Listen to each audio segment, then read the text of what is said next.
कभी कभी जिंदगी दोस्ती को अदालत में खड़ा कर देती है और सवाल होता है, दोस्ती या न्याय।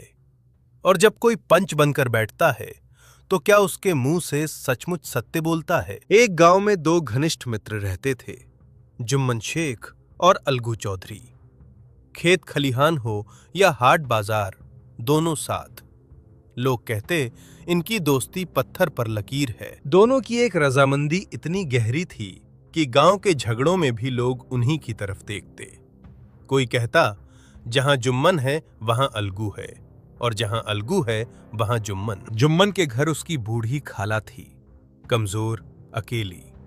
उसने अपनी सारी जमीन जायदाद जुम्मन के नाम कर दी।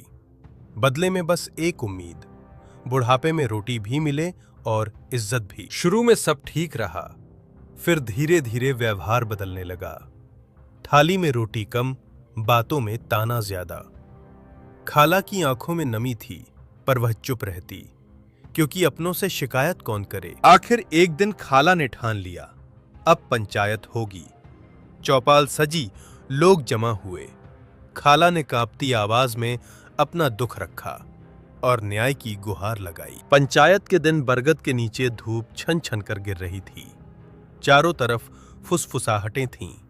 आज फैसला दोस्ती करेगा या न्याय, और सबकी नजरें अलगू पर टिक गईं।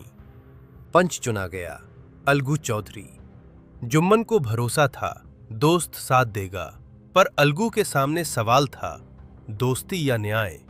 उसने मन को कसकर बांधा और निर्णय सुना दिया, या तो खाला की पूरी सेवा करो या संपत्ति वापस कर दो। चौपाल पर सन्नाटा छा गया। जुम्मन का चेहरा उतर गया। उसे लगा दोस्त ने उसे सबके सामने गिरा दिया। उस दिन से दोनों अलग अलग राह चलने लगे। फैसले के बाद जुम्मन के मन में गांठ पड़ गई। वो अलगू से नजरें चुराने लगा।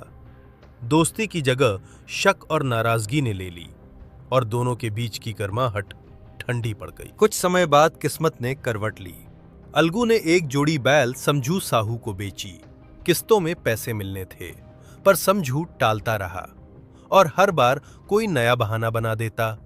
अलगू कई बार समझू साहू के दरवाजे गया, कभी विनती, कभी सख्ती, पर साहूकार मुस्कुरा कर कह देता, कल ले दूंगा, और अलगू खाली हाथ लौट आता। फिर एक दिन बैल बीमार पड़ा और मर गया।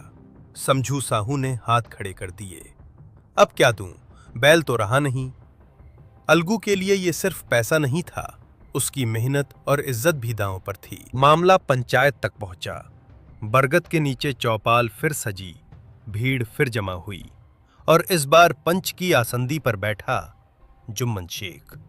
गांव वालों ने सोचा अब बदला होगा, पर जैसे ही जुम्मन पंच बना, उसके भीतर एक वाक्य गूंजा, पंच की जुबान से भगवान बोलते हैं।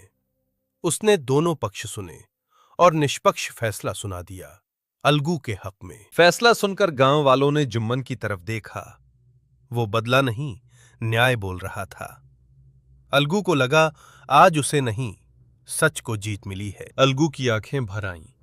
जुम्मन ने सिर झुका लिया, जैसे अपने ही गुस्से से माफी मांग रहा हो। उस दिन गांव ने जाना, दोस्ती बड़ी है, मगर न्याय उससे भी बड़ा। पंचायत खत्म हुई तो दोनों बरगद के पास रुके। पल भर की खामोशी, फिर हाथ बढ़े।